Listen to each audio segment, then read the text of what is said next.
Where'd you end up at the end of the day? End of the day, most of the parts cut. I haven't started cutting the frame that holds the granite slab, but for the most part I got all the parts cut today, and tomorrow I start welding. So what you got here? You got the pieces, some tube. These and these. Just gonna go like this inside the leg, and then these will go out here. This will be off the ground by 2 inches. Cool. Some of that. Good job. Don't leave me hanging.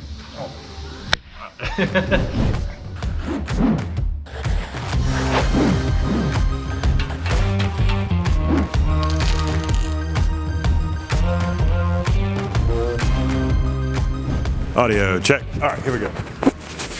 Hi everybody.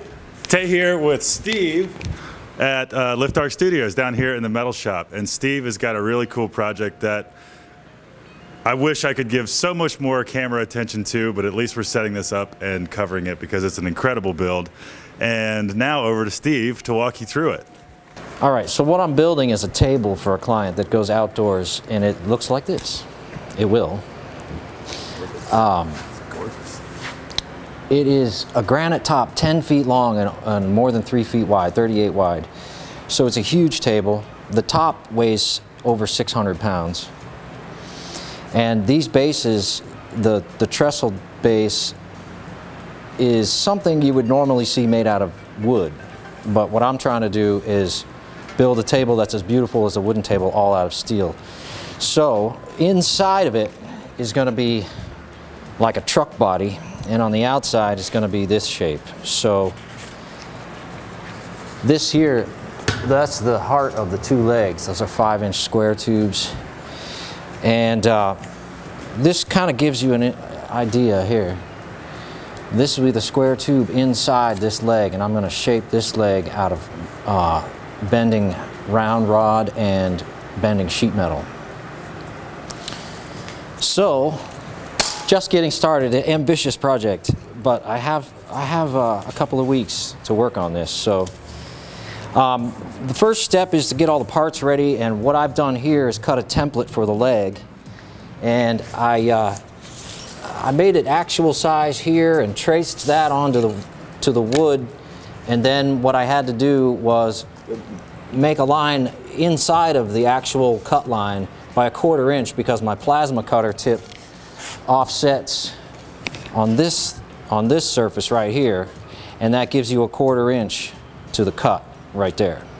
So this is actually 1/4 inch smaller than the final piece will be, and you'll see that when I cut.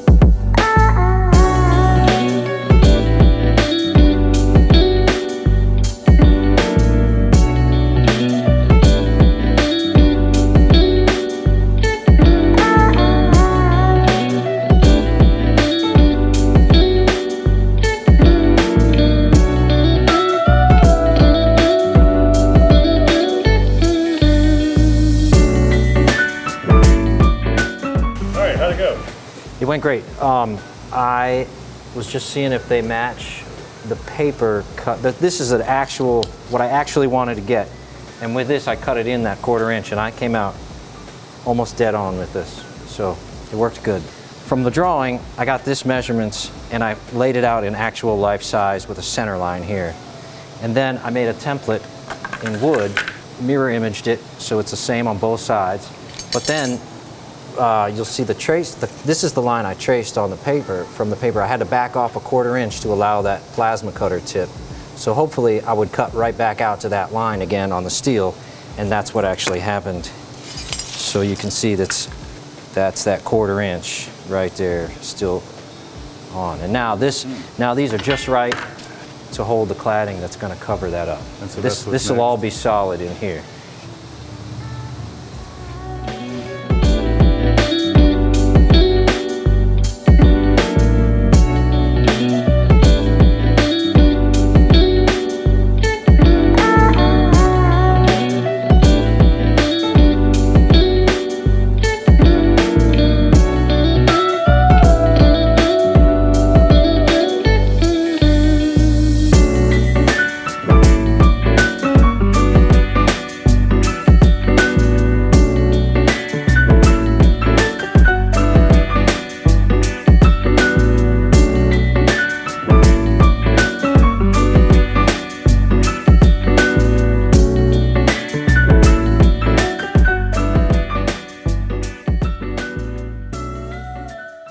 You've learned quite a bit, and I've heard Steve make some pretty exciting noises over here in this corner of the shop.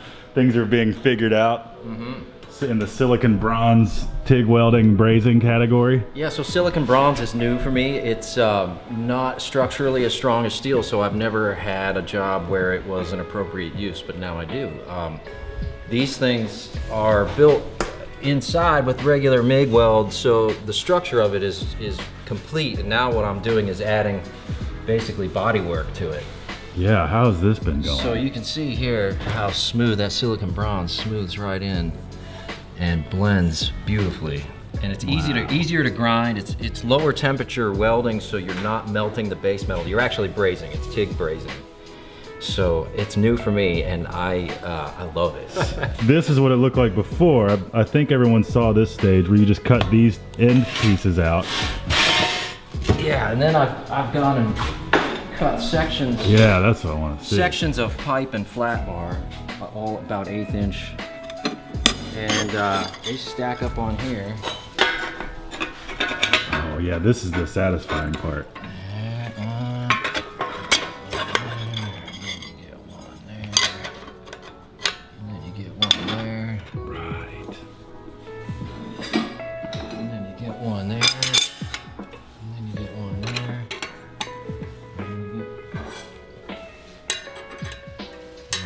So once that's all sealed up, it's going to look like one continuous piece.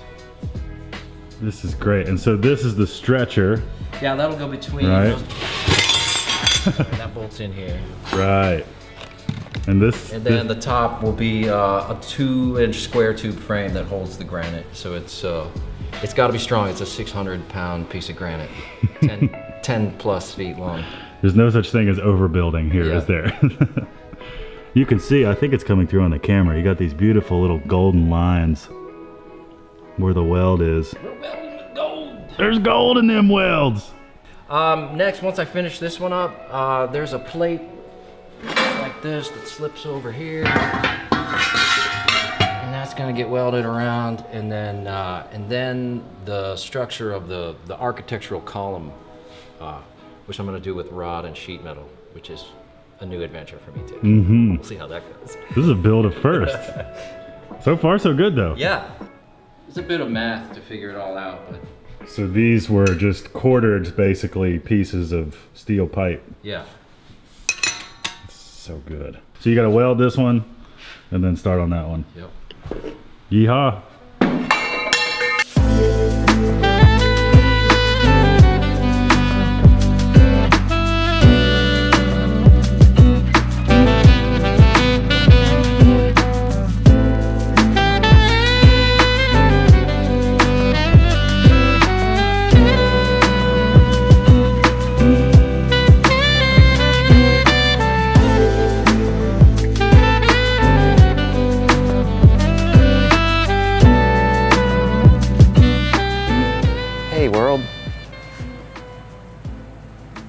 So I'm building, this furniture, and to make the shape, the plan is to use bent rod and then sheet metal to fill in the space.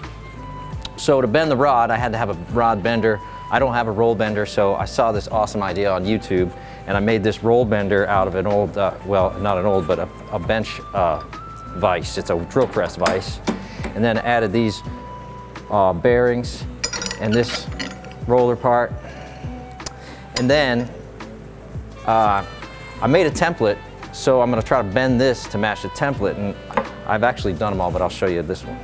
Yeah, they're in the background actually. Yeah, so this is how I did it.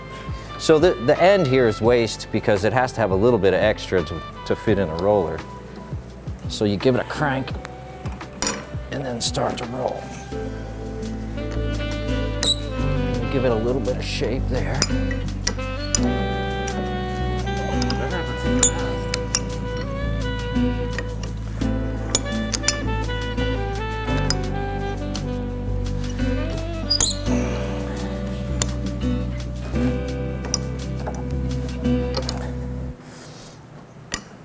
And I found it when you're bending a shape to a template,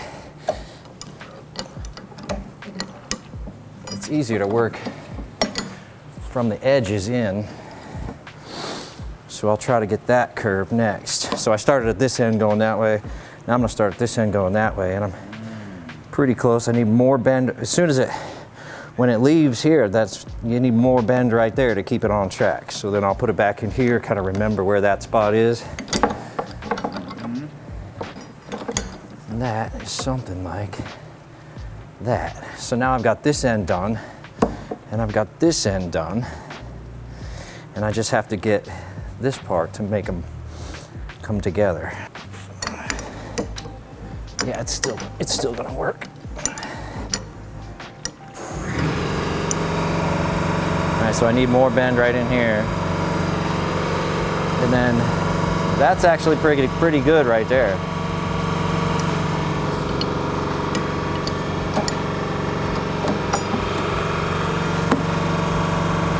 Well, I went too far there. Get the idea. See what I did? I went too far. So I have to go back and unbend that and try to do it again, but that's pretty close.